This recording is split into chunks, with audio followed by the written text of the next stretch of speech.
Welcome everyone to this week's video lecture for 2315 World History 1. So the topic for this week is the spread of new empires and common cultures by way of these new empires. So the textbook's going to be talking about what's happening within the Tang Dynasty in China.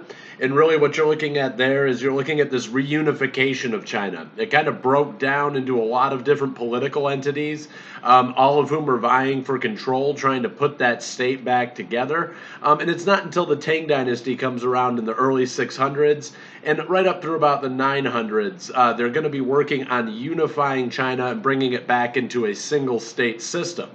In the process, they're going to be promoting Buddhism, which is a religion that broke away from Hinduism, that broke away and ultimately became a major driving force in this region of the world, in Asia. So it starts out in India and then ultimately will spread and become very prominent in Tang China. From Tang China, it would then be spread to Japan, Vietnam, Korea, other parts of Asia. And so you start to see this sort of common culture emerge in Asia due to the spread of the Tang Dynasty and their promotion of Buddhism. And the textbook talks pretty well about that. The other sort of sub-subject that's coming out of your textbook readings this week is the formation of Christendom in Europe. How Europe is converting to Christianity and how they're forming these Christian identities. This is certainly an important topic because before very long we're going to start to see Christendom and Islam come into conflict with one another. By 1000 we're going to start to see both the Middle East and Europe building up towards the Crusades, a subject we'll be dealing with in this class. But for this week's video lecture and this week's PowerPoint lecture, I chose to promote a case study. We haven't really looked at what's happening in Saharan or sub-Saharan Africa. Outside of developments in Egypt, we haven't looked at the African continent too much since the beginning of our class when we looked at the early development of hominids building up towards Homo sapiens. And so the focus for this week is I want to kind of take this case study and use it as a chance to reorient ourselves towards Africa. At this point in world history, Africa is still very much at the center of the world's consciousness. But Africa's relationship with Islam is very different than its relationship, obviously, with the Christian world. That's a development that's going to start to happen a little bit later. And in many ways, at this time period, we're talking about a time period in which Europe is on a downward trend. Europe is not this all-powerful, very expansionist territory. In fact, there's a lot of internecine conflict in Europe. Conflict between this dynasty and that dynasty. Sorry, my cat is flipping the computer up because he wants attention. But the point here is that what's happening in Europe is they're actually losing connections. They're falling, after the fall of the Roman Empire, they are no longer as well connected to the wider old world as they used to be. But we have the exact opposite thing happening with Islam. Islam is creating this unifying force around the old world. It's going to connect areas of Eastern Europe. They actually, once you get around 1000 AD, they're starting to push into Central Europe. Islam is expanded by 1000 AD into the Iberian Peninsula, Spain and Portugal. And in that process, it spread all the way over North Africa. And what we tend to see here is that you're going to see a major demographic shift. If you look at North Africa today, the majority of the people living in that region, and particularly if you're looking at who the ruling classes are in that region, right up until the present, they are generally Caucasian people. They are people of Arabic descent or of Berber descent. And so what we see is this process of Arabization happening all across North Africa, where the racial demographic is going to drastically change. And all of that's taking shape during this period. So the case study that we're looking at for this week is Islam spreading everywhere. It's spreading as far east as Iran. In fact, Islam actually does even make inroads into China. You could find some elements of Islam in Chinese society right around the turn of 1000 Common Era. And so this is a religion that is dominating large swaths of the world. And what I wanted to do is show a particular case study of how this religion is spreading. And in particular, we're going to look at how it spreads in North, East, and West Africa. We're going to put ourselves back into that orientation where we're kind of looking at Africa as the center of the world geographically, and in many ways, North Africa is right there at the center of the civilized world politically as well, and in terms of these sort of empires that are going to rise up and become dominant. Africa is still very, very much an important part of the known world. And so what we're looking at today is the origins of Islam and how it spreads into different parts of Africa. That's what our case study is all about. So there's a term you need to be familiar with that I'll be using throughout the rest of this lecture. Sorry, the cat's about to flip the computer again. Dude, get out of here. All right, so the origins of Islam are really going back towards this original territory in Arabia, but it's going to expand into an area of the world that in Islam is referred to as Dar al-Islam, or the abode of peace. And this is a term that we use as historians to describe the totality of the Islamic world. Islam originates in the Arabian Peninsula in the early to mid-600s, and in this time period, what's happening is that there are Arab caravan trading families. There's families that their main task is to become the most powerful traders that move products between the Byzantine Empire, the Sassanid Empire, and the Aksumite Empire, which is a Christian empire located in the highlands of Ethiopia in northeast Africa. All of these particular empires are trying to assert political control over North and East Africa. This is a really big hotbed of warfare and of conflict. Islam is building, as you learned about in last week's lecture, last week's video. We talked about the Abrahamic traditions and the relationship between Judaism, Christianity, and Islam. Islam builds upon this existing tradition. They believe in the same line of prophets, religious figures, the same sort of religious history that is built, that's sort of used and built into the belief systems of Jewish people and of Christians. But Muslims take the position that this guy Muhammad, not Jesus, was the final prophet of God, whom they refer to as Allah. So Muhammad's life is an interesting thing to look at, kind of take a look at how this religion forms in his lifetime. Muhammad is born sometime around the time of 570 Common Era. He was orphaned, and as a child, he received no formal education whatsoever. And the story tells us that this has left him illiterate. He doesn't know how to read and write. And he also, because he was orphaned, doesn't have familial or kinship connections to the most influential trading families in Arabia. This is going to put him at somewhat of a disadvantage in his own society. But by the time that he became an adult, he is living in the political, economic, and cultural capital of the Arabian Peninsula. This is a city known as Mecca. Muhammad would end up ultimately finding his way into the high society of Arabia by marriage. His first wife, Khadijah, who was purported to be a Catholic, she was from a very wealthy and influential caravan trading family.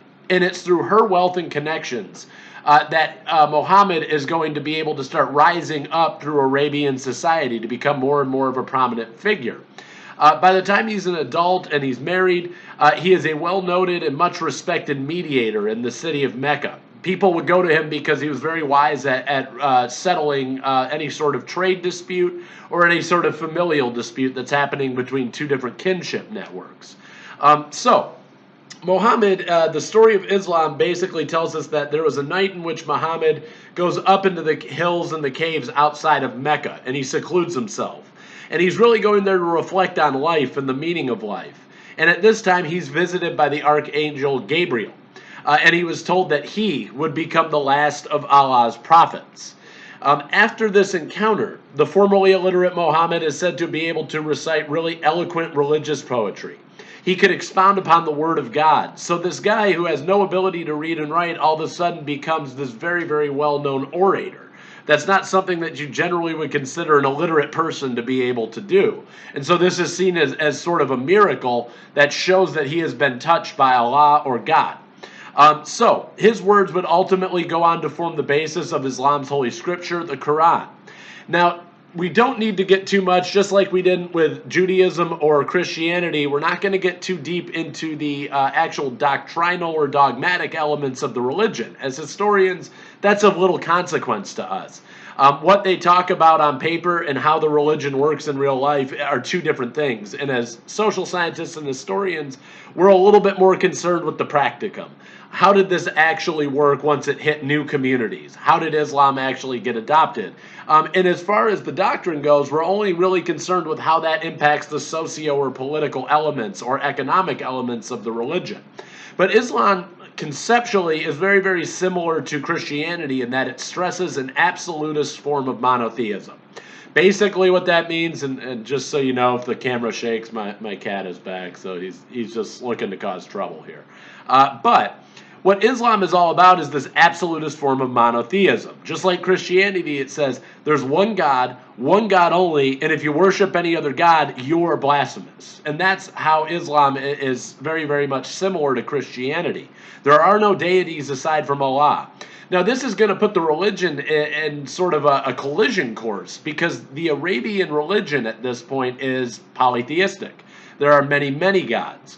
And in addition to that polytheism, we're also seeing a process in which each individual family tended to take lesser deities. So they believed in lots and lots and lots of deities.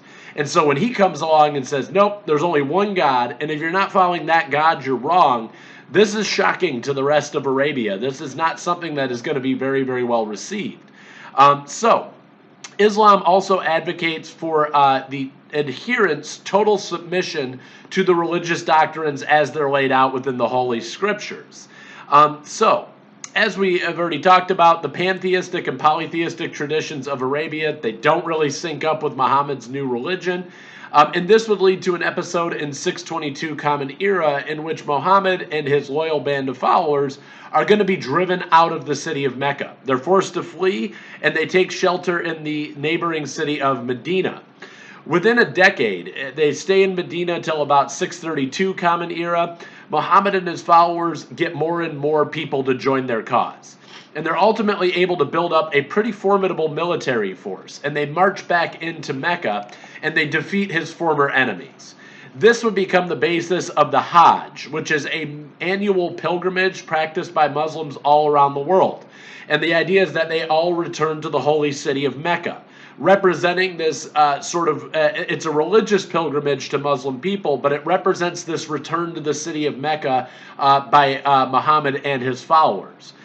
Later in that same year, Muhammad would actually die. He dies in 632 Common Era, but the religion that he founds becomes a major force in the political, religious, and economic institutions of the Arabian Peninsula. And from there, it's going to spread really, really widely around Afro-Eurasia.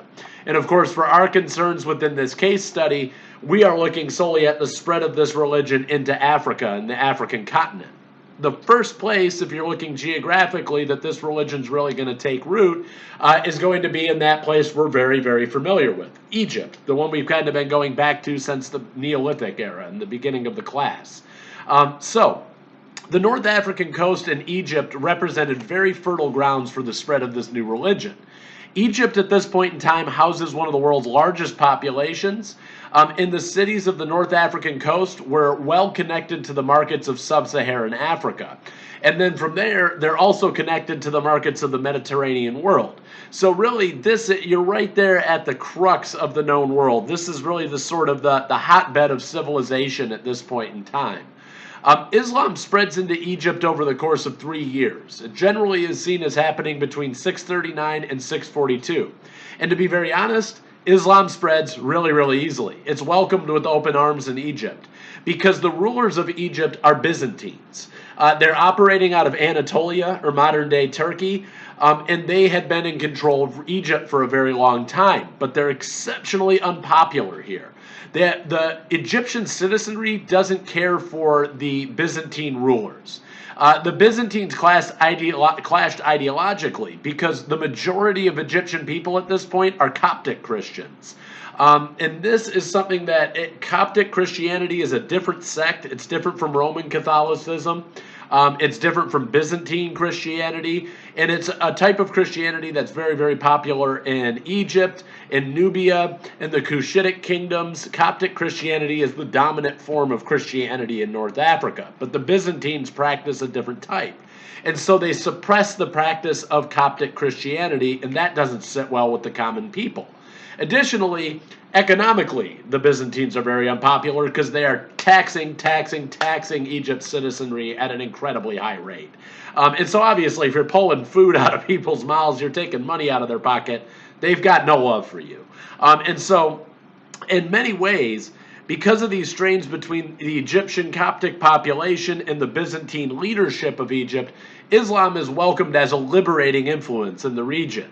People happily convert to Islam because it's seen as a way of basically sticking it to the Byzantines. It's kind of like, oh, okay, you guys don't like the way that we practice Christianity. We're just going to take up a whole new religion that rejects every aspect of your religious ideals. So when the Muslim government becomes well entrenched in Egypt, they're going to basically allow for a great deal of freedom of religion. They don't really get the Copts who don't convert to Islam.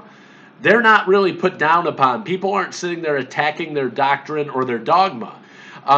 So the Copts are going to remain a religious majority in Egypt till about the 11th century or the 1000s Common Era.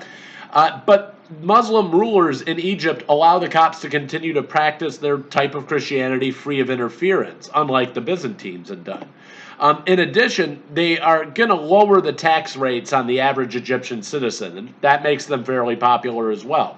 They still tax non-Muslims at a higher rate than they do Muslims, but they do allow those people to practice their religion free of interference. So again, in many ways, Islam is very much welcomed in Egypt because the Byzantines were so disliked in this region. Now, Islam is spreading really, really nicely throughout Egypt, and it's moving in from the north and then eventually spreading down the Nile River Valley to the south. However, there are Coptic Christians in southern Egypt who see the writing on the wall, and they see the dangers that Islam sort of poses to their form of Christianity. Again, we have to go back. I don't bring up the doctrine to sit there and try to flesh out a religious history. But what I do is I want to bring that doctrine out about absolutist monotheism and exclusivity within Islam. You cannot believe in another religion and be okay in the eyes of Islam. You cannot practice another religion and be on the right religious path in the eyes of Islam. So the Coptic Christians basically say, hey, look, they've been okay to us so far, but it's not going to be long before they are the religious dominant group. They're going to start making policies just like the Byzantines did that put us down, and we're going to be forced to convert to Islam. That's the fear of the Coptic Christians in southern Egypt. So they put together a rather large army, and they meet the expanding armies of Islam at a site called Dangala. This is in the southern reaches of the Nile River. When the Islam is flowing, going really well, it's coming down the Nile River. When they get to Dangala and this Christian army, bam, that's where the spread of Islam stops from north to south. So they ostensibly stopped the southward spread of Islam along the Nile River for at least a couple of centuries. And what that does is it forces the Islamic leadership in northern Egypt to start looking westward rather than south to try to expand. And that's why we're going to tend to see Islam spreading west across North Africa rather than continuing to move down the coastline of the Arabian Sea, the Red Sea, and the Indian Ocean. So this gives rise to a concept in Islam known as the Maghreb. Simply put, in Arabic, Maghreb means west.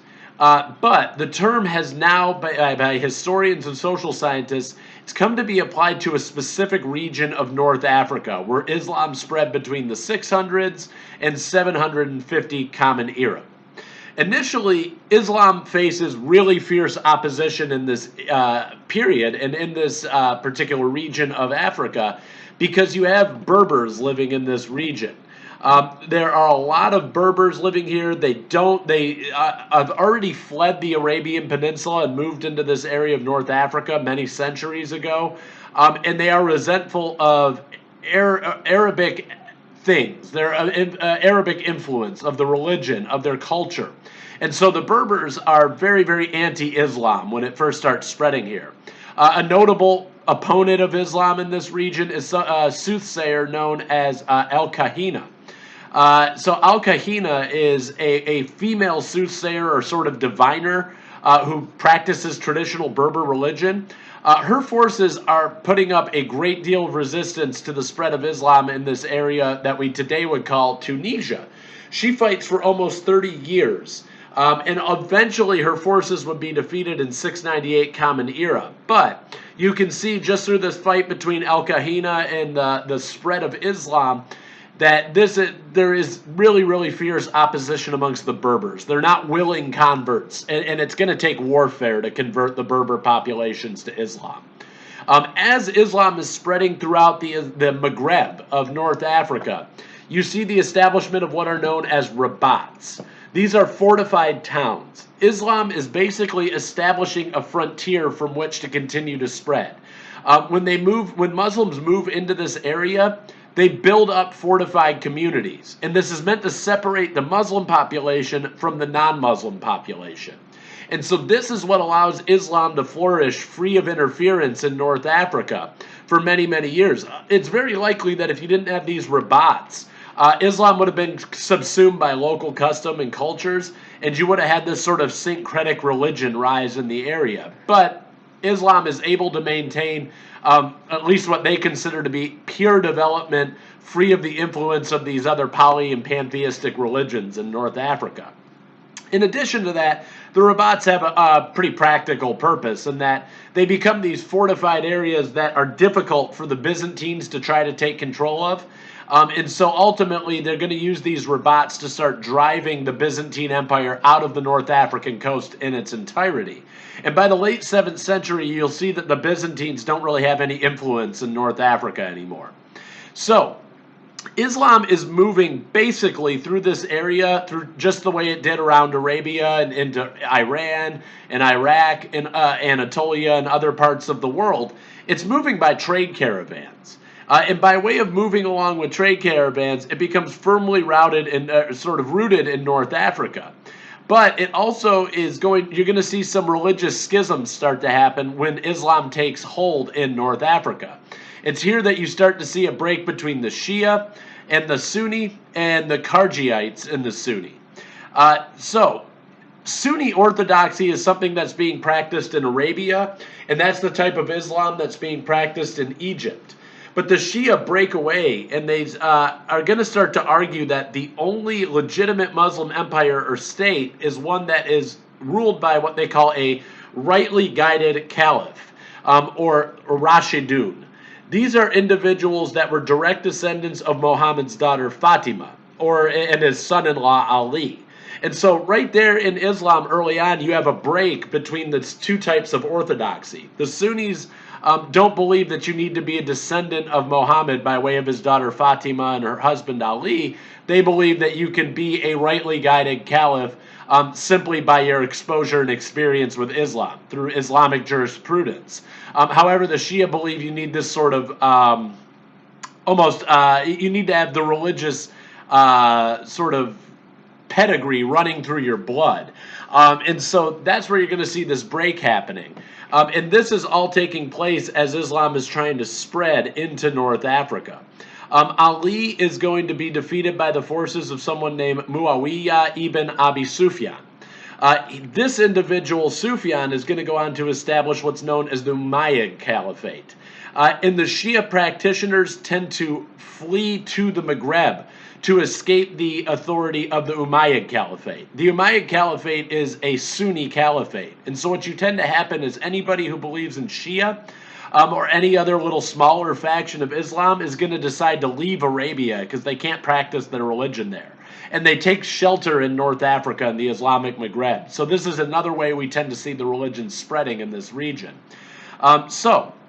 The Umayyad Caliphate would be established in 661 Common Era, and they took control of all the rabats in the Maghreb, but the thinly populated region in reality was a borderland that really wasn't firmly under the control of the Umayyad Caliphate.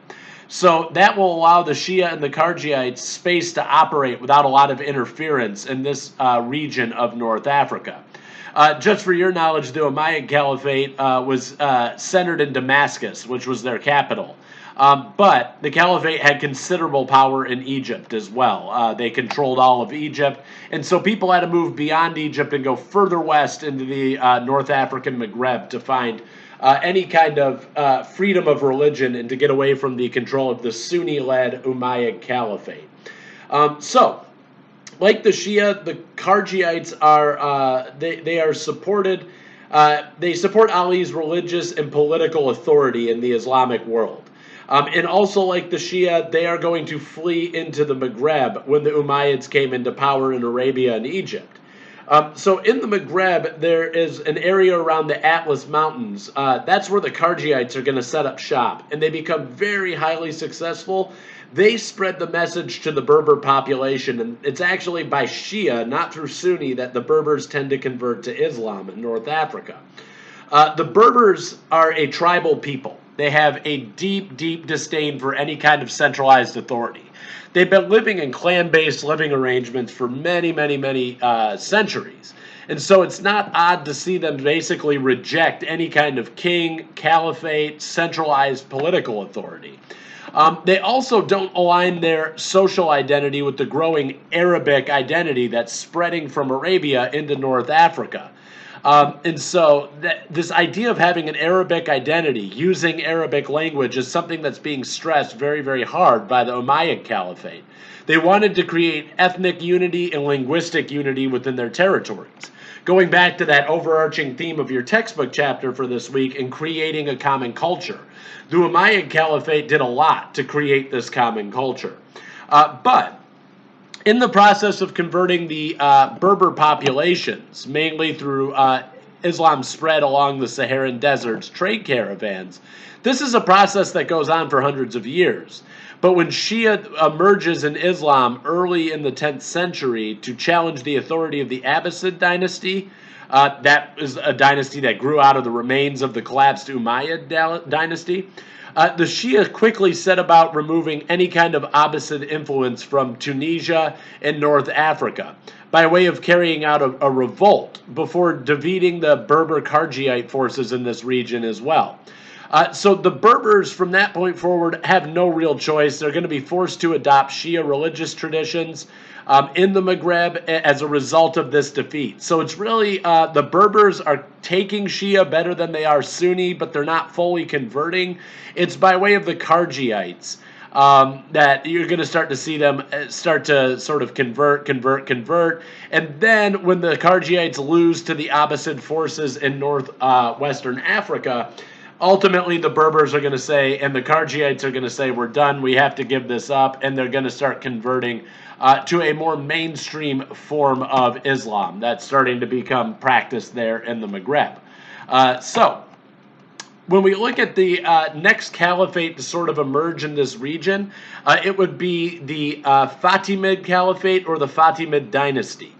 They come to power in the Islamic Maghreb in 969 Common Era, and they're doing it under the leadership of a Shia ruler named Ubayd Allah. They expanded east from modern-day Tunisia, and they actually start conquering areas back to the east. They take over Egypt, and as soon as they take over Egypt, being a major population center and a major point of trade in the known world, they relocate their capital there to Egypt. So the Fatimids started in Tunisia, but then they moved from west to east. This is a reversal of what we see up until this point. From 600 to the 900s, generally Islam is spreading from east to west. But now all of a sudden, the Shias rise up in Tunisia and they start pushing back to the east, all the way over to Egypt. From Egypt, the Fatimids start to expand their territory into Syria and into Western Arabia.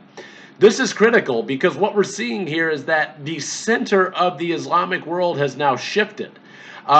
Arabia has always been and always continues to be the center of the Islamic world. But what we tend to see here is that this is the first time we have an African caliphate, something that starts in Africa. It actually starts taking over territories in the heart of the Islamic world, the core of the Islamic world. The fact that you have an African caliphate taking over areas from the Abbasid Empire in central and eastern Arabia, they take them out in Western Arabia, but the Abbasids still stay in control in Central and Eastern Arabia. I'm getting my geography a little confused.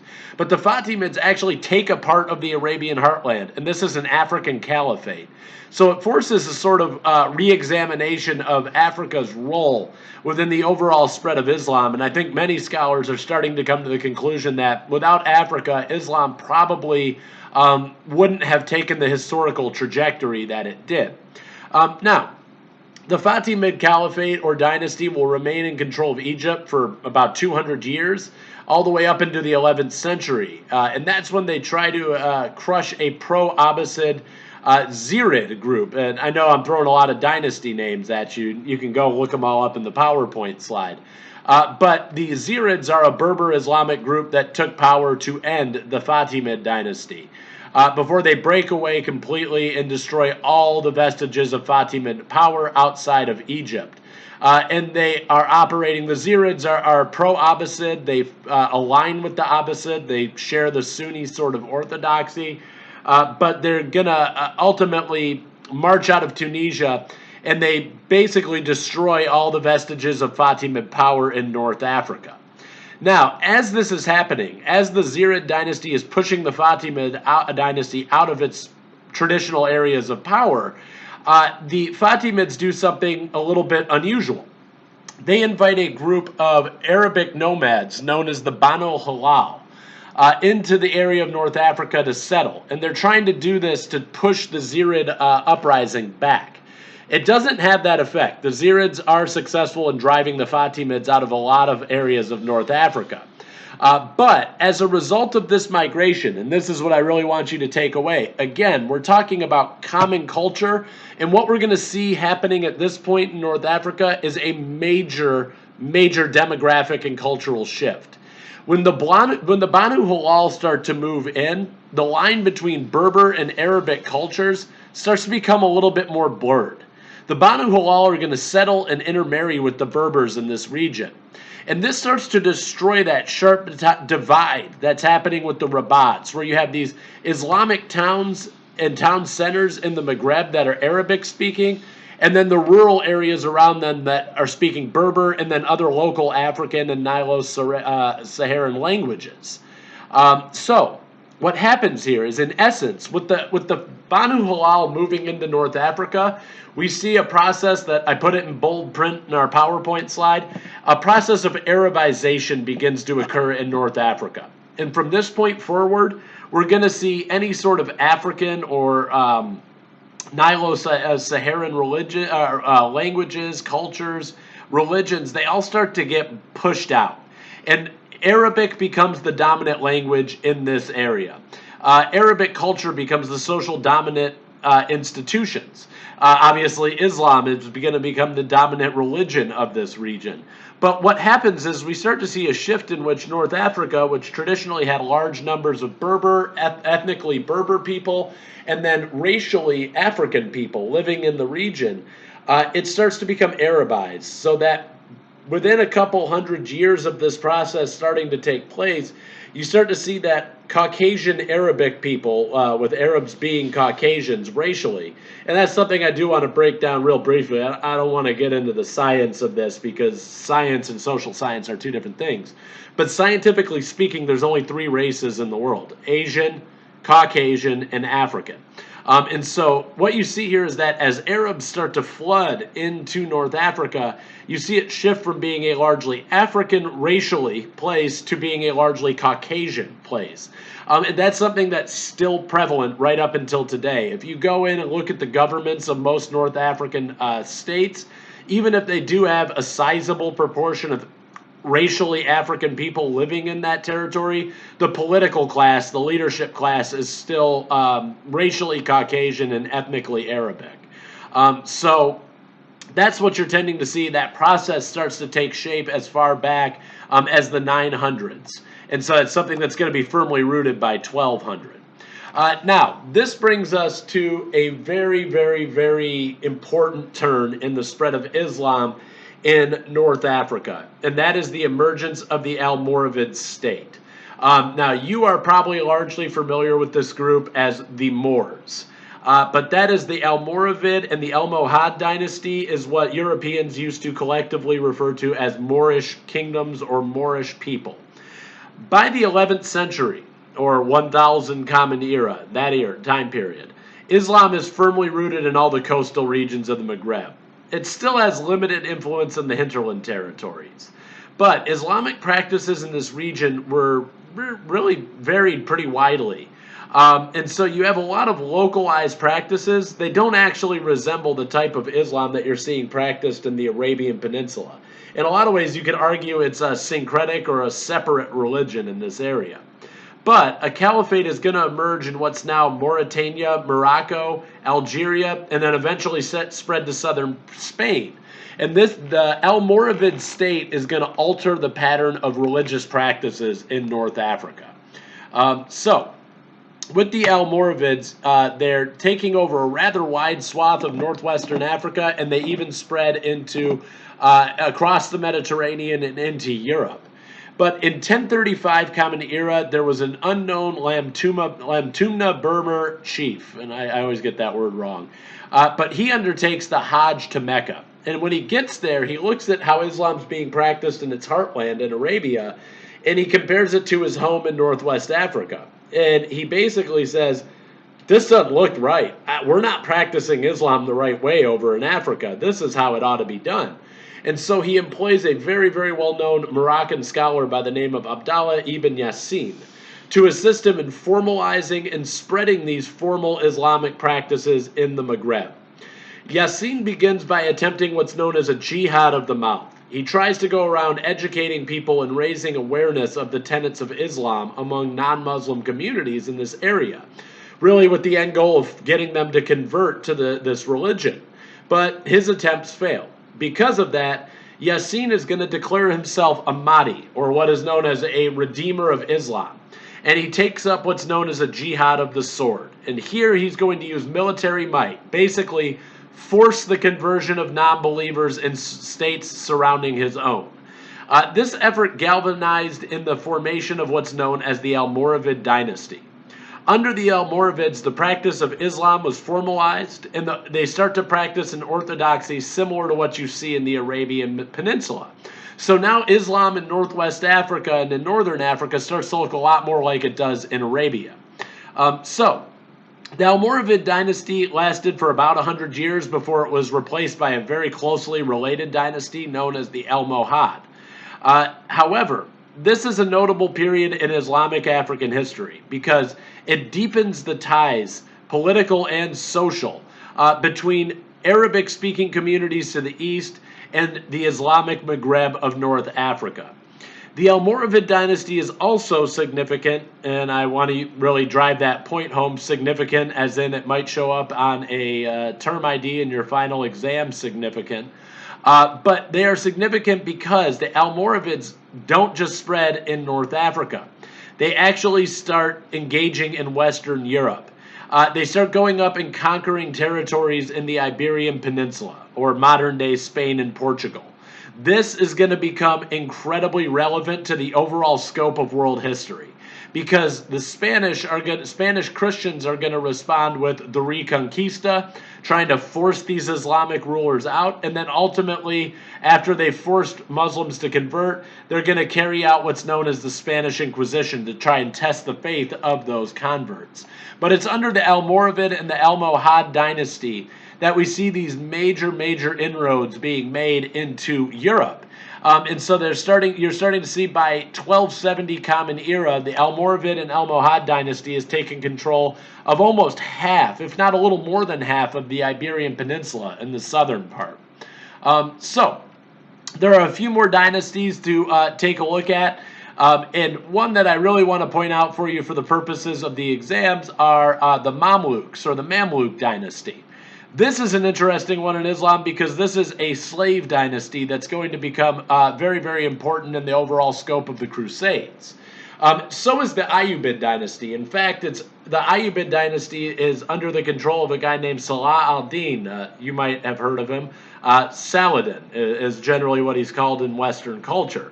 But the Shia Fatimid dynasty was firmly in place in Egypt for centuries until they're kicked out by the great military leader Saladin or Salah al-Din. He is going to really be remembered for his efforts in defending Jerusalem and the Muslims of that area, what they call the Holy Land, but also for defending Egypt from Christian forces. In 1250, you see the Mamluks are going to drive French Crusaders out, but in his own time, Salah ad-Din is going to push out Christian forces that try to take back Egypt. So Salah ad-Din establishes the capital of the Ayyubid dynasty in Egypt. And from there they become sort of they really become the most dominant Islamic dynasty of their time period. And again, it's interesting to think that that's located on the African continent rather than in the heartland of Arabia.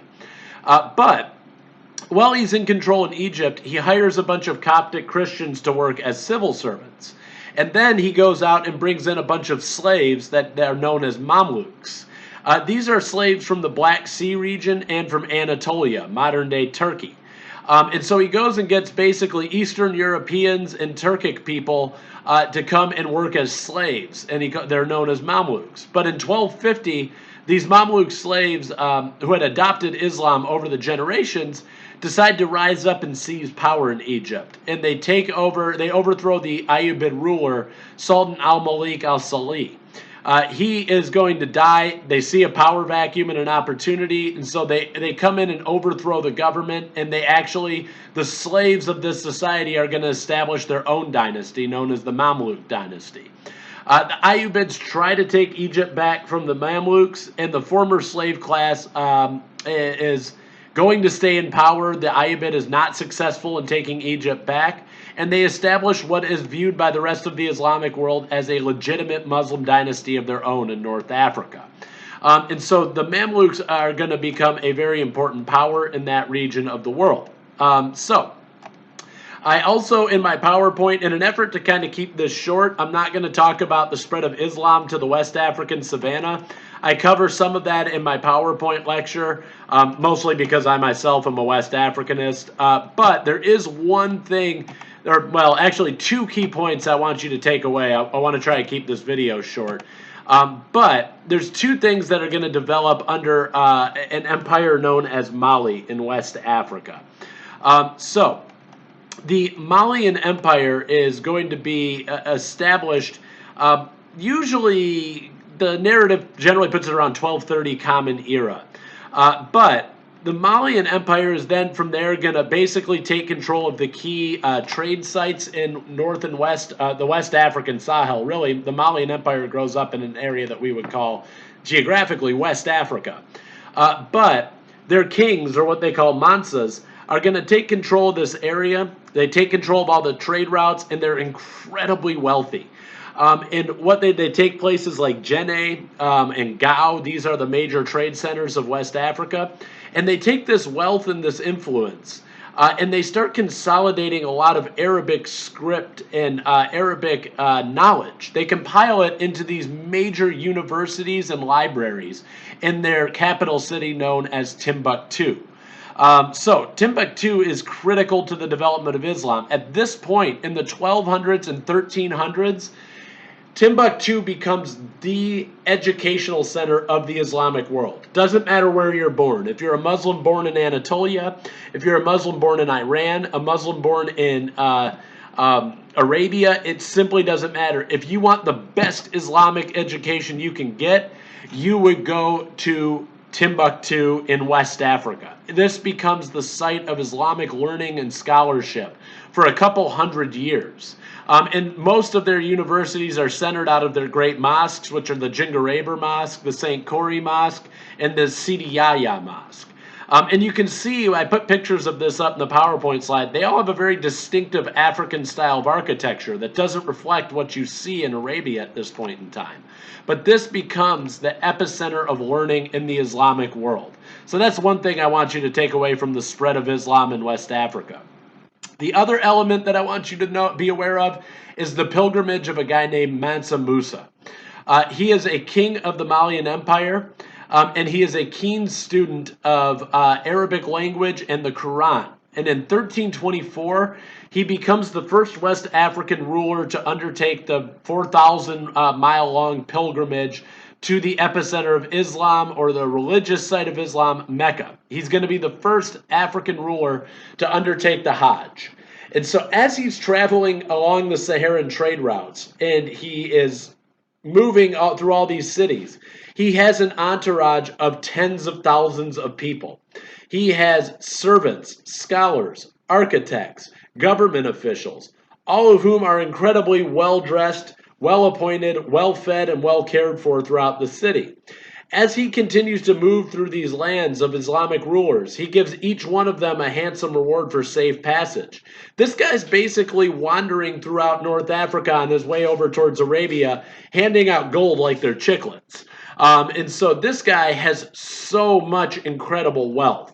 In addition to the gold that he gives to the rulers, Musa is also just handing out gold to the poor, to the various charities. Basically, to anybody who walks up and asks him for it, he throws them gold coins.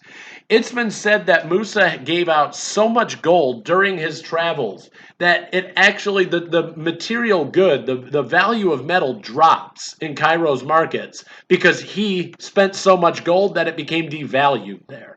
And so we as world historians have looked back on Mansa Musa, and what's kind of cool about this guy is that we think, and it's almost impossible to really compare this, but we think that he is probably the world's wealthiest man.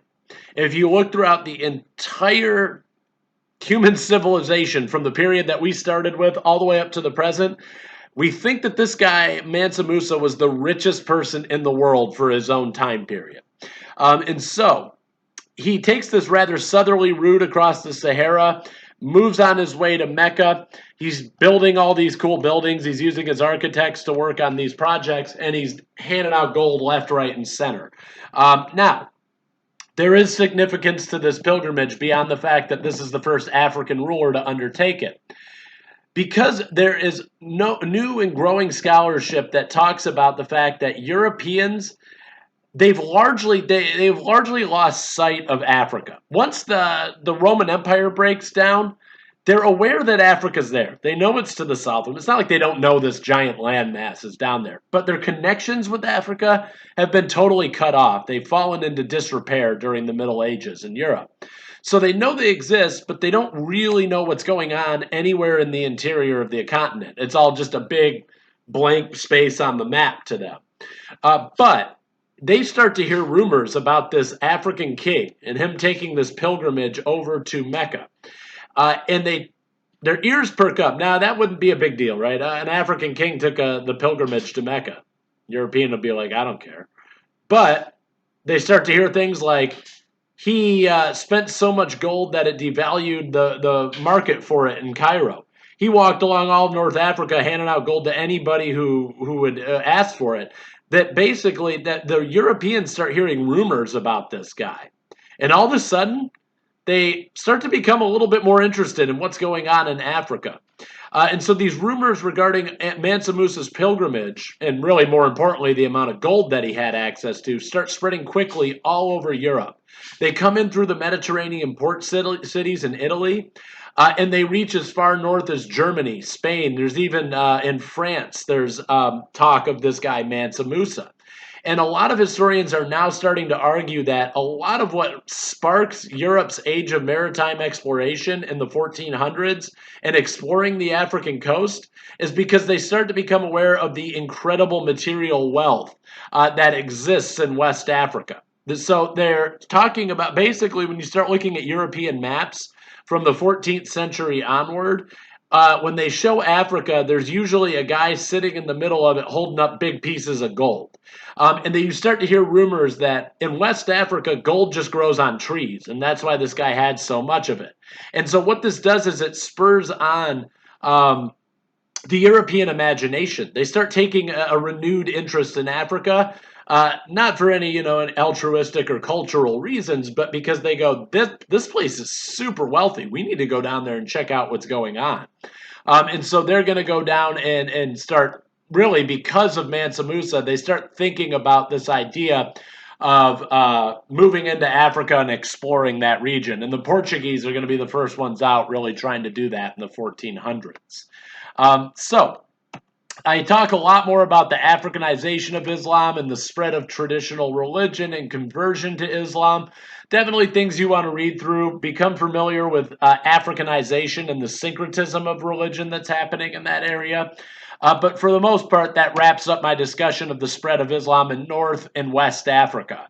But there's this other area I do want to touch on real quick. And I have a really long and copious PowerPoint presentation this week. And for that, I apologize.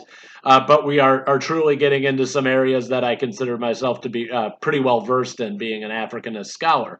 But Islam spreads differently, and I'm going to be able to sum up what you're seeing in the PowerPoint slides pretty simply here as it comes to the spread of Islam on the Swahili coast. I'm not going to go into all of the origins of it, but what this is all about is monsoon winds. And again, we see climate having a cause and effect impact on global history. And this is something that's gaining more and more traction in historical literature, considering not just what people are doing, but also starting to consider what animals and the weather are doing and how that's impacting history. But I'm going to wrap this up and make it really, really neat and easy for you to understand. Islam got stopped when it was spreading south through Egypt, right? It's getting stopped when it hits Dongola and the Coptic Christians. So for Islam to spread in East Africa, it's going to have to come by way of the Indian Ocean. And the way that Islam spreads in this area is just like it did through the Sahara, but it's through trade. But it's a different setup here. What ends up happening with the Swahili people, and they're called Swahili means coastal in one of the dialects of Arabic. And so you have Sahel and Swahili are both related words. One is talking about the coast of the Saharan desert. That's what they call the Sahel or the Sahelian region. And a closely related word is Swahili because they are living on the coast of the Indian Ocean. Those people there, what happens is Islam is adopted by close cohabitation. Essentially what happens is trade on the Indian Ocean moves like this. You have monsoon winds, and I'm holding it up. Let's say over here we've got India and the Indian subcontinent, Pakistan, the Near East. And over here we've got Africa. Wind blows like this for half the year, and it takes sailboats from the Near East to Africa. But then the winds are still blowing this way. And then, halfway through the year, the monsoon winds reverse course, and they start blowing from Africa back to the India and the Near East. And so what's happening here is that people are moving with the winds. Now, if I get in a boat and I leave the Near East, I sail across to Africa, sweet, I got there super quick, super easy, winds push me the whole way. Awesome. But now what? I'm stuck there for 3 months at least until the winds turn around and push me back the other way. And so what starts to happen is the African people living on the Swahili coast of Africa, living on the borders of the Indian Ocean, they're trading with Arabic and Near Eastern trade partners. They're not always Arabic people. There's sometimes people from what today we would call Pakistan, from Iran, from Iraq. But they start to enter into this long-distance trade over the Indian Ocean. And here's how Islam spreads in this region. I'm Muslim already because I'm from the heartland of Islam. I'm from Arabia. But I want to go down and trade in East Africa. My boat got there real quick. I do my business. Now I got to hang out for the next few months. So I'm going to talk to people. I'm going to exchange ideas. I'm going to start living with a family there probably. And what's going to happen is they're going to start to talk to me about my religious ideals. And this is how Islam spreads in the Swahili coast. It's because you have traders having to stay in other lands for long periods of time, and this leads to cultural interaction and ultimately religious change. And so on the Swahili coast, they adopt Islam by way of their trade partners coming across on these monsoon winds.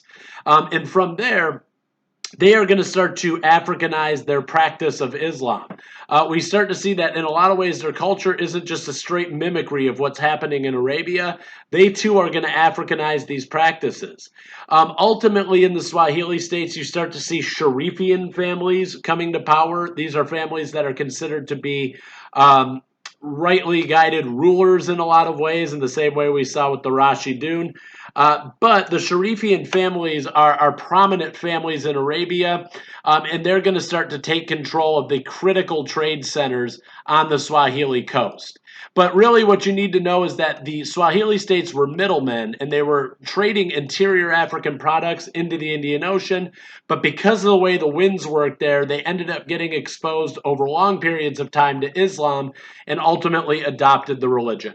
So, that will wrap up my case study for this week. I do apologize about the length of the material. Unfortunately, you caught me in a subject I'm very, very interested in. But if you have any questions, comments, concerns, anything you need clarity on as it pertains to this lecture, feel free to drop me an email. Take care.